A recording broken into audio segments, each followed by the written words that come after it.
Hello everyone and welcome to a new kind of series I'm doing. Once a month I will be posting a little sketchbook entry for you guys because I want to push myself to be a little bit more sketchbook friendly and work on it just more than I do usually. I haven't done sketchbook work in a long time. I do dabble like every once in a while, just I would try to get back into it, but I never could. But I got the sketchbook for Christmas and figured it would be a really good excuse to finish it first before I even touch any of my older sketchbooks and try to go back to finish them, you know, build up some skills with this one, and then we could try work with my little trash sketchbooks from the past. But I thought it would just be fun if I showed you once a month, you know. I figured that would be fun, and it doesn't need to be that much that long of a video and doesn't need that much effort because I can just show you.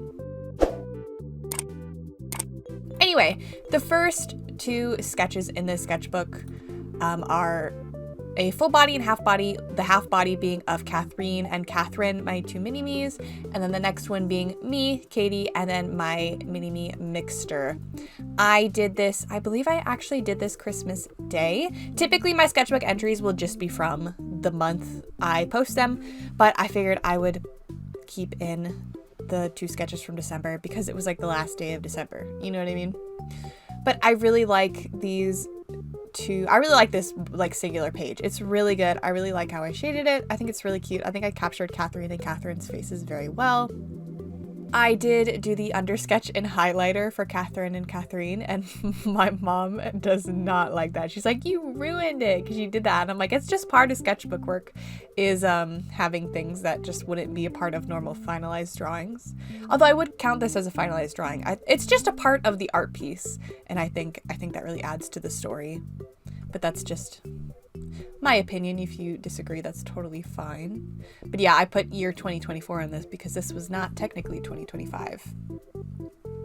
All right, this next page is kind of a half practice and then just, I'm not really sure. I also did this in December. The left picture being me, of course. I am very bad when it comes to faces that are pointed up and like angular. I don't know how to draw them in my style and I've never figured it out. This was kind of my attempt to make like a cartoony version. This is my best attempt. I think it's actually quite funny. I don't think I nailed it, but like it's quite humorous. The drawing after that is a character I have not decided who she will be. She might be a new mini-me, but she also might be a fusion of me and one of my mini-me's, Kai. It's very, I don't know, it's very much looks like if we were fused. So I'm not sure if I'm going to make it a fusion or a separate mini-me, but I did that. That was kind of like a venti kind of thing. Not like out of stress or like upset, but just, I don't know, letting loose. The next page after that is just me, my mini-me, and her two different hairstyles.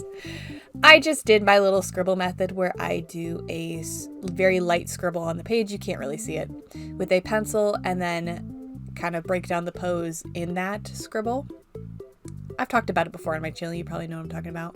But ballpoint pen drawings are some of my favorites to do. It's probably what I drew the most in high school, is just get a pen and go ham.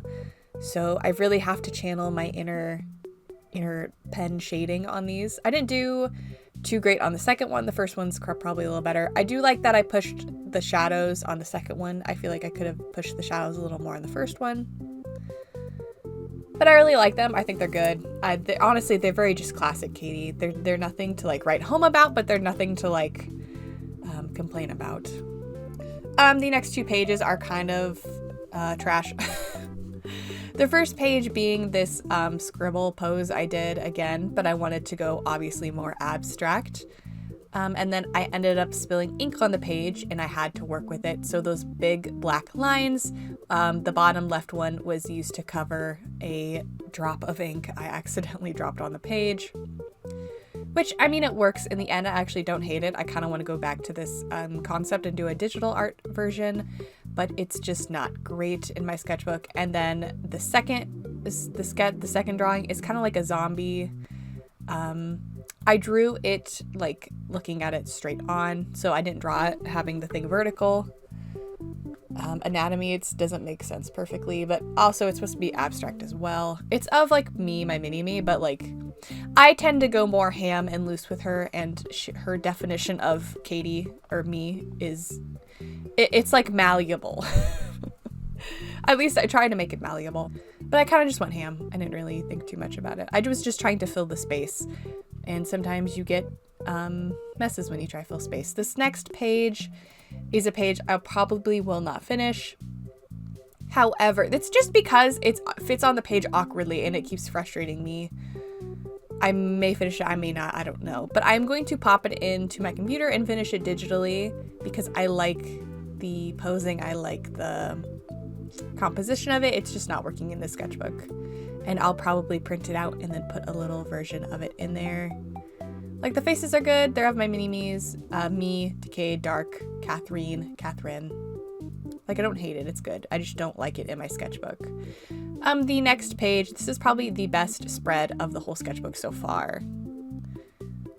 It is of Fiona, which we just did a character file with if you want to go check that out. I drew her so much better here than I did in my ref sheet. That typically happens with traditional work.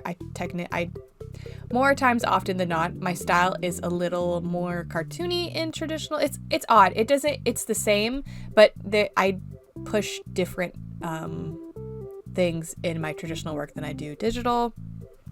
But the shading on the pigtails, that was so very interesting. I did the left one first, which is the worst shaded one, but also it's kind of harder because she's kind of casting her own shadow on it. And then I did the right one. So I really used the left one as like a learning moment and then did the right one. And I think it looks so cool. But I drew Fiona because I needed to draw something in my sketchbook that day. And I'm like, I just did a thing of Fiona. Let's just power down and try and draw. Just zone out and draw Fiona, which turned out great. I'm very happy to add something to her gallery. The drawing after that is Decade because the page beforehand had that like rose on Decade's face, and it didn't bleed through the page, but you could see it. So I was like, let me trace that rose and then draw her and try and fit her onto the canvas. Sorry, that was a notif for me. I'm sorry. But try and fit her on the canvas and just do my best to, sorry, I hit my microphone. Goodness gracious, I'm a mess. But to try and fit her and pose her on the canvas and work with that dead space. And then I drew a tiny version of Decade, which is probably my favorite thing in the sketchbook. It's so tiny and cute, and the colors look very nice. I forgot to mention, I used colored pencil on Decade and stuff on the other drawing, and I could count on one hand the amount of times I've like tried to properly use colored pencils. And I think I did such a good job. I was very surprised. I used my Prismacolor colored pencils. Obviously, like, those are decently professional colored pencils, so that it doesn't surprise me that they work pretty well.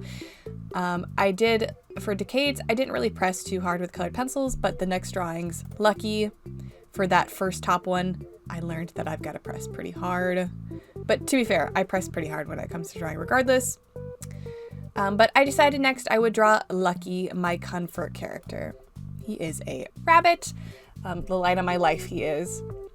But I did that top left drawing first, just a little something. So I actually did it so I could record it and post it for my Xtra channel, SpeedDraw. So if you want to go see it, like, being drawn, you can watch it there.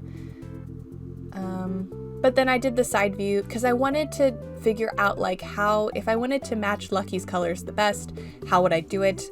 So for the side view and then the next drawing after that, I laid down marker as a base color and then used colored pencils over that to match his normal colors, which I actually got pretty close. In real life, it looks closer than in on camera, but I think I did a great job. And then the last drawing on this page is me and Lucky, my baby boy. I just love him. He's a comfort character. So of course I was like, I need to draw me just like absolutely smashing my face in his fluff, because let's be real, if any of us saw Lucky in real life, that's the first thing we would do, because he has just got this giant fluff on his upper shoulder and chest. He's just such a cutie. I love him. Definitely a character I bond with very highly. And then the next page I've just started, so it's not anything crazy. On the back of the page with Lucky, I'm going to do a pattern page. It's gonna like kind of trace his line art. Oh yeah, basically what I do is I like kind of trace the line art loosely, and then I build patterns in that line art to just kind of practice forcing myself to work with something I've already drawn, but in a different way, and think of abstractness. It's a really good mind strengthener if you've never tried it. Just like you don't even need to like trace a drawing. Just scribble some lines on the page, and then in the lines fill it with patterns, and try not to reuse too many. You can like, I have favorites, of course. Like my favorites are just lines, checkerboard, and polka dots. And I also like doing scales. If that makes sense to you. It makes sense. I know it, like, there's just scales. It makes sense to me. And what else do I like? I think that's it. Sometimes I like doing triangles, but I kind of count that as lines because it's just lines in a different a different way. And if you're struggling with patterns, I actually used to have note cards where I would catalog patterns I came up with. So I had like a polka dot one, checkerboard one. I should find that. I wonder if I still have it. But if you struggle with thinking of patterns, just like get yourself a binder hook, note cards, a hole puncher, and then make your like own little catalog pattern thing. Maybe we could do that in a video together, but if you want any advice for remembering patterns, that's a good one. That, or do a sketchbook full of patterns. But this next page is just mini me doodles. You could tell they're all kind of different energy, different vibe, but still pretty consistent with my style to a certain degree. When it comes to work like this, my mini-me, again, she's pretty malleable to me. I focus on more abstractness when it comes to her, and especially sketchbook work. But I drew down my scribbles. This was basically my scribble thing, and then tried to make poses based off of it. And I tried not to erase. I just went with it, and I kind of discarded anatomy. When I do abstract stuff, I discard anatomy to a certain degree, but obviously if something isn't technically accurate, like her feet in all of these drawings, or the majority of them, I don't care about it. I want it to look conceptually good, not technically accurate, if that makes any sense. But that is it. Thank you for joining me today. I will be posting these at the end of the month, probably at like 6 p.m. Central Standard Time, the last day of every month. So yeah, I'm hoping this will push me to do more sketchbook work and other stuff. Hopefully my voiceover wasn't really boring. I tried not to write a script for this because I'm in a bit of a time crunch. I'm a little busy today, so hopefully it wasn't like stupid and everything I said made sense. I love you, and stay safe, and let me know which drawing is your favorite. Bye.